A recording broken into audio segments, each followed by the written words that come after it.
저는 다이어트에 그 어떤 음식보다도 액상과당이 다이어트를 망친다고, 다이어트에 안 좋다고 감히 말씀을 드립니다. 닥터리TV 구독자 여러분 안녕하세요. 요즘같이 더운 날에는요, 시원한 음료수 한 잔이 간절하죠.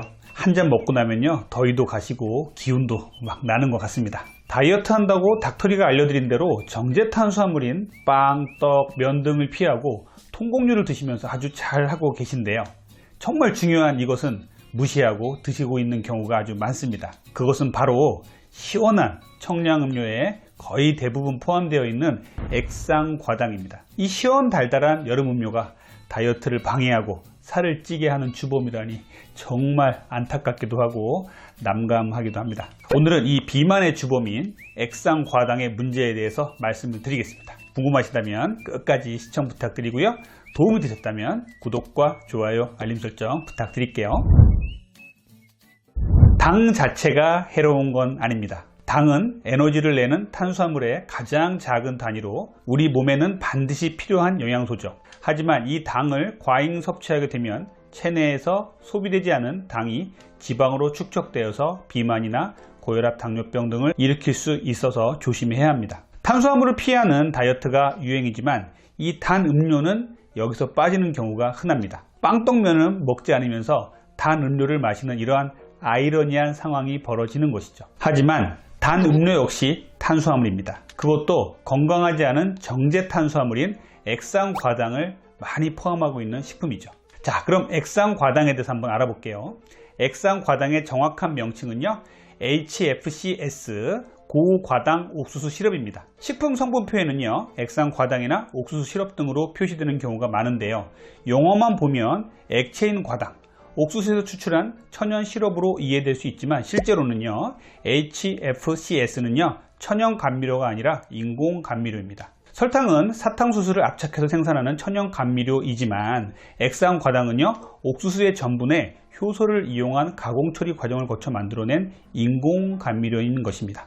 액상과당이란 말이 좀 어색한 분들도 계실 텐데요, 쉽게 말씀드리자면요, 커피숍에 가면 준비되어 있는 시럽이 있죠. 아메리카노를 시킨 후 펌핑형 큰 통에 담겨 있는 시럽을 꾹꾹 눌러서 타서 먹으면 달달하게 되는 시럽이 바로 액상과당입니다.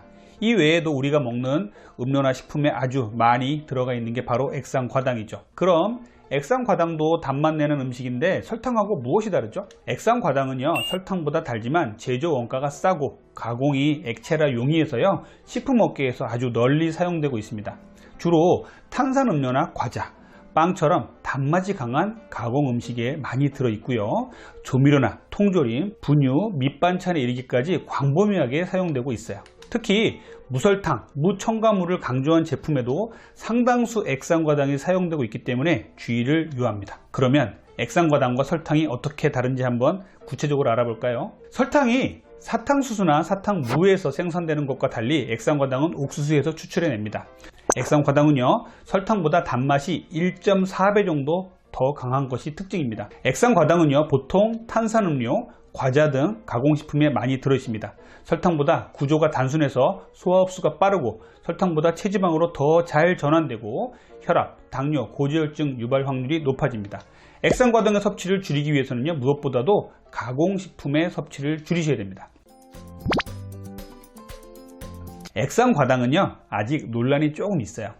액상과당이 좋다 나쁘다의 논란은 최근까지도 계속되고 있는데요, 액상과당 소비가 늘어나면서 식품업계와 학계, 의료계에선 그 유해성을 두고 이견이 팽팽한 상태입니다. 이런 가운데서 액상과당이 설탕보다 해로울 수 있다는 연구들이 알려지면서 소비자들의 불안감은 좀 커지고 있죠. 최근 미국 유타대학 연구팀이 쥐를 대상으로 실험을 했는데요, 액상과당이 든 먹이를 40주간 먹은 암컷 쥐들이요, 설탕을 먹은 암컷 쥐들보다 폐사율이 2배가량 높았다고 합니다.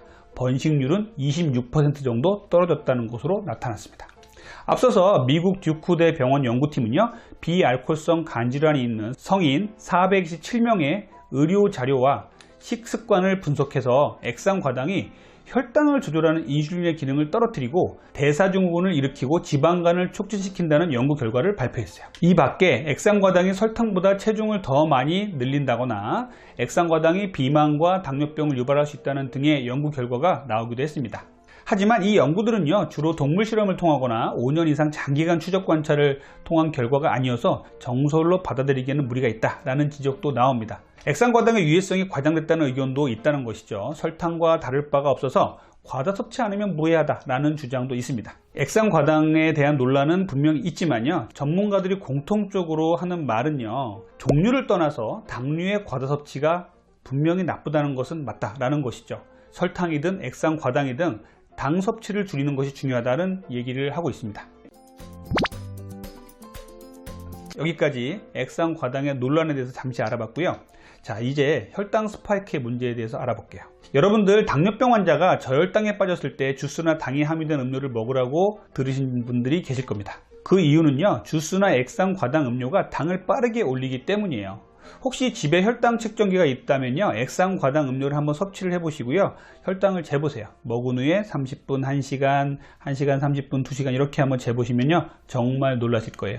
일반적으로 식사 1-2시간 후에 혈당이 천천히 올린다고 알고 있지만요, 액상과당은요, 정상인들도 먹자마자 30분 전후로 매우 강하고 급하게 혈당이 올라가는 것을 볼 수가 있습니다. 그래서 저혈당 환자에게 액상과당이 든 음료를 주라고 하는 것이에요. 결국 액상과당은요, 혈당을 급격히 올렸다가 떨어뜨리는 혈당 스파이크를 일으키는 주범입니다.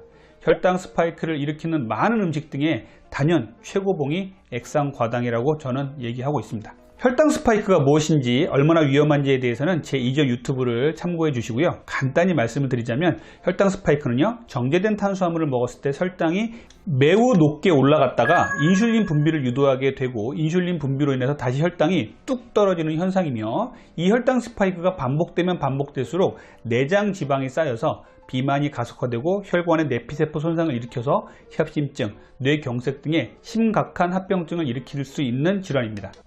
이 혈당 스파이크는요, 정제된 탄수화물이 일으키는데, 그 정제된 탄수화물 중에 최고로 혈당 스파이크를 강하게 만드는 것이 바로 액상과당입니다. 이 말은 결국 달리 말하자면요, 제일 살을 많이 찌게 하는 것이 바로 액상과당이라는 것입니다. 그런데 말입니다, 여기서 중요한 부분이 있습니다. 여러분들, 과당은 인슐린을 자극하지 않는다라는 말을 들어본 적이 있는 분들이 계시죠? 혈당이 높아지면 이를 처리하기 위해서 인슐린이 분비되고 공복감을 느끼게 하는 호르몬인 그렐린 수준은 낮아져서 포만감이 들죠. 배가 부르니까 더 먹지 말라고 신호를 보내는 것인데요, 과당은 다릅니다. 이것은 에너지원으로 거의 쓰이지 않아서 인슐린이나 그렐린과도 별 상관이 없어요. 아무리 많이 먹어도 배가 부른다는 느낌이 안 드는 것이죠. 자꾸 먹게 됩니다. 결국 액상과당은요, 과당의 특징을 갖고 있어서 인슐린을 자극하지 않습니다. 그래서 건강에 덜 해롭습니다. 이런 논리를 갖고 계신 분들이 계세요. 그런데 조금은 고려할 부분들이 있습니다. 액상과당은요, 과당 100%가 아니라는 것이죠. 액상과당의 비율을 봐야 합니다. 주로 사용되는 액상과당 HFCS는요, HFCS42, HFCS55와 같이 숫자가 적혀 있습니다. 과당의 비율을 의미하는 것이에요. 인간은 설탕의 감미도를 좋아하기 때문에 과당의 비율은 설탕과 비슷하게 맞춰집니다. 주로 사용되는 액상과당의 조성은요, 설탕과 가깝습니다. 따라서 용량의 차이는 있지만 혈당을 올리고 인슐린 분비를 자극을 합니다. 액상과당의 오해와 문제를 정리를 해보면요, 첫 번째, 설탕 대신 액상과당이 들어가서 무설탕이라고 광고하고 있는 것, 이 오해가 될 수가 있죠. 두 번째, 액상과당은 과당이기 때문에 인슐린을 분비하지 않는다라는 것들은 오해입니다. 결국 액상과당은요, 과당의 문제와 설탕의 문제를 동시에 갖고 있는 것입니다. 과당이란 이름으로 포장되었을 뿐 우리 몸에는 더 안 좋을 수 있다는 것입니다. 액상과당의 과당으로서의 문제와 설탕으로서의 문제를 한번 살펴볼게요. 액상과당의 과당으로서의 문제는요, 인슐린 분비를 자극하지 않지만 포만감도 자극하지 않아서 계속 먹어도 질리지 않게 만드는 것이에요. 두 번째는요, 설탕으로서의 문제인데요, 혈당 스파이크를 강력하게 일으켜서 인슐린 분비를 급격하게 일으키고 비만을 유발한다는 것이에요. 그래서 저는 다이어트에 그 어떤 음식보다도 액상과당이 다이어트를 망친다고, 다이어트에 안 좋다고 감히 말씀을 드립니다. 오늘은 여러분들과 함께 액상과당의 위험성에 대해서 한번 알아봤어요.